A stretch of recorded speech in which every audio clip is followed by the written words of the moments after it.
జీ5 ఉండగా మీ favourite TV shows ని మీరు అస్సలు మిస్ అవ్వలేరు. Complete free. గుండమ్మా, గుండు,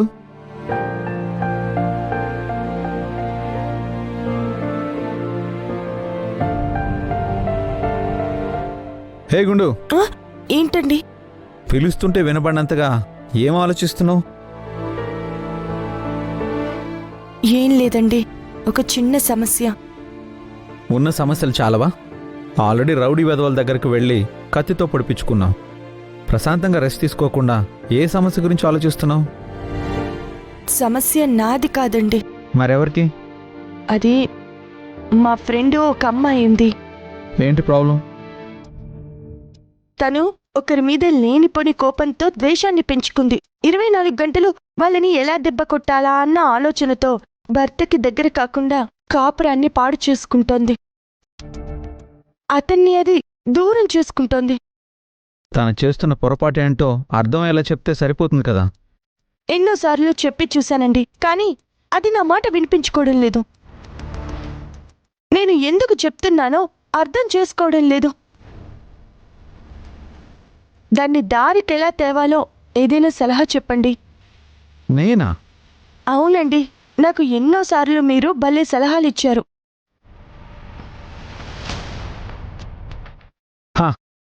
ఒక సింపుల్ సొల్యూషన్ చెప్తా, పనికొస్తున్నావో చూడు. ఏంటండి అది? ఏటిలో చేప ఈదుకుంటూ తను అనుకుంటున్న దారిలో పోతుందే అనుకో. దాన్ని పట్టుకోవాలంటే దాని వెనకాలే పరిగెడుతూ వెళ్తే చిక్కుతుందా? అదే ఎరవేస్తే మనం దాని వెంట పడ్డం కాదు, అదే మన దగ్గరకు వచ్చి గేలానికి చిక్కుకుంటుంది. అర్థమైందా? ప్రతి మనిషికి కొన్ని వీక్నెస్లు, కొన్ని ఎడిక్షన్లు ఉంటాయి. గేలానికి చిక్కే చేపకి ఎర వీక్నెస్ అయినట్టు కొందరికి డబ్బు వీక్నెస్ ఉంటుంది. కొందరు పదవులకు లొంగుతారు, కొందరు ప్రేమకు లొంగుతారు. అలా నువ్వు చెప్తున్న మీ ఫ్రెండ్కి ఏదైనా వీక్నెస్ ఉందా?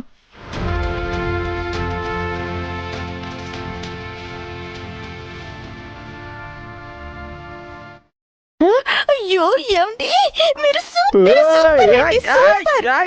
అదిరిపోయింది, సూపర్. అయ్యో లేదండి, మీరు చాలా మంచి ఐడియా చెప్పారు తెలుసా. నేను జనరల్ గా చెప్పానే. నేను దానికి బాగా కనెక్ట్ అయ్యానండి. అయితే అయ్యావు గాని వదలవే. వెన్నుపూస విరిగేలా ఉంది, వదలు. అమ్మా, ఏమండి, మీరిచ్చిన ఈ ఐడియాతో తన మైండ్ ని డైవర్ట్ చేస్తాను. పగ అని పరిగెడుతున్న దాన్ని ప్రేమ వైపు నడిపిస్తాను. నేనేదైనా అంటే మూతి ముడుచుకుంటావు గాని ఫ్యాక్టరీ అనే పెద్ద బరువుని నెత్తి మీద పెట్టుకున్నావు. మొదటి రోజు ఫ్యాక్టరీకి వెళ్ళావో లేదో కత్తిపోటు వరకు వచ్చింది. ఈ తలనొప్పులు చాలవన్నట్టు ఎవరిదో ఫ్రెండ్ గోల నీకెందుకు? అది ఎవరో కాదండి, నా సొంత చెల్లెలే. ఏంటి? అదే, తనని నా సొంత చెల్లెలు అనుకుంటున్నానండి. ఇంకా నా సమస్యలు అంటారా, ఏదైనా ఒక మంచి కార్యం తలపెట్టినప్పుడు ఆటంకాలు వస్తూ ఉంటాయి. మీకు ఒక విషయం తెలుసా? ఏ పనిలోనైనా ఆటంకాలు ఎదురవుతున్నాయంటే మనం సరైన దారిలోనే వెళ్తున్నామని అర్థం. నీ ధైర్యం ఏంటో తెలీదు, నీ కాన్ఫిడెన్స్ ఏంటో అర్థం కాదు. ఇదిగో ఈ టాబ్లెట్ వేసుకుని పాలు తాగు. మీరే పాలు తాగించండి. ఏంటి ఆటలాడుతున్నావా? నా మీద ప్రేమ ఉండబట్టే కదా మీరు టాబ్లెట్స్ తెచ్చారు. ప్రేమ నీ మొహం. ఏం కాదు, నీ ఒంట్లో బాలేదని తెచ్చాను. దాన్నే ప్రేమ అంటారు. మీరు తాగిస్తేను తాగుతాను, లేదంటే తాగను. తాగకపోతే మానే. టాబ్లెట్ వేసుకోకపోతే పెయిన్ నువ్వే అనుభవించాలి, నాకేంటి? సరే. ఏంటే సరే? సరే అని చెప్తున్నాను కదా, నా బాధేదో నేను పడతాను, మీరు పడుకోండి. అబ్బా సై, నిన్ను ఎలా అర్థం చేసుకోవాలో అర్థమే కావడం లేదు. కానీ మీ మనసేంటో నాకు బాగా అర్థమైంది. ఇంకా ఆపు. మాట్లాడితే ప్రేమలు, ఆప్యాయతలు, ముసలోళ్ళలా భారతం అంతా మొదలు పెడతావు.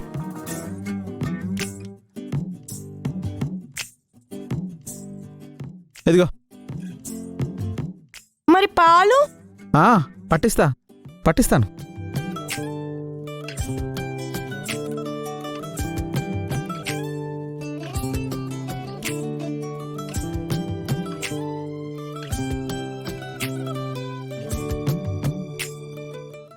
ఏదో మాట్లాడాలని పిలిచావు, దేని గురించి పెద్దమ్మా?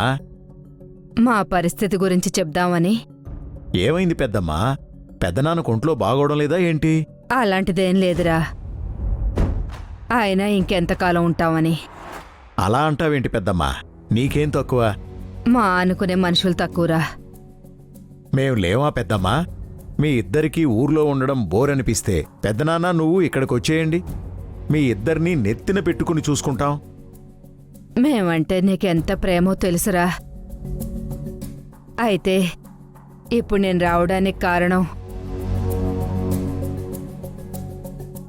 మా ఆస్తి మొత్తాన్ని నీ వారసులకిద్దామని నేను మీ పెదనాన్న నిర్ణయించుకున్నాం. ఆ, అంటే ఆదికి బాబీగాడికా పెద్దమ్మా? కాదు, ఇద్దరిలో ఎవరికి ముందుగా పిల్లలు పుడితే వాళ్లకే మా ఆస్తని చెప్పి వీలునామా రాయించాం.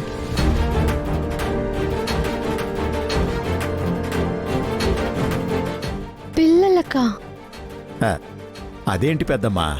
ఒరేయ్, బిడ్డలు లేకుండా ఒంటరితనాన్ని గడిపాం. ఇప్పుడు మనవల్నెత్తుకుని ఆడించే వయసుకొచ్చాం. బిడ్డల ముచ్చట ఎలాగో తీరలేదు. మనవల ముచ్చటైనా తీర్చుకోవాలనుందిరా.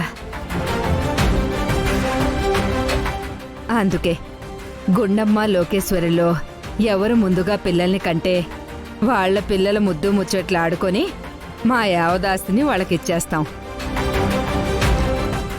మొత్తం ఆస్తా? ఎంత లేదన్నా ఈవిడ ఆస్తి ఓ 100 కోట్ల పైనే ఉంటుందిగా. నువ్వేమంటావురా? నేననేదేముంది పెద్దమ్మా? పెద్దనాన్నకు నీకు ఎలా అనిపిస్తే అలా చేయండి. ఒరేయ్, కాకపోతే ఈ విషయం మనిద్దరి మధ్య ఉండాలి.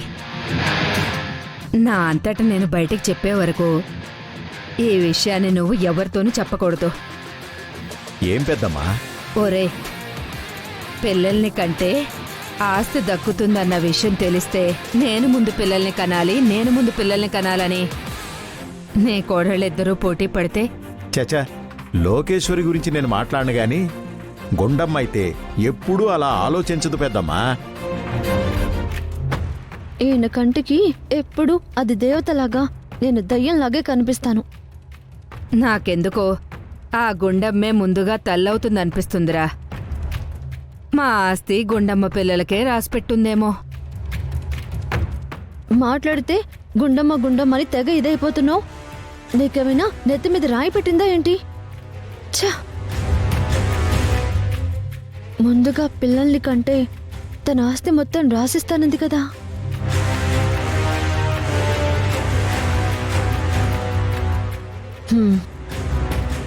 జీ5 యాప్ డౌన్లోడ్ చేసి అన్ని ఎపిసోడ్స్ పూర్తి ఉచితంగా చూడండి.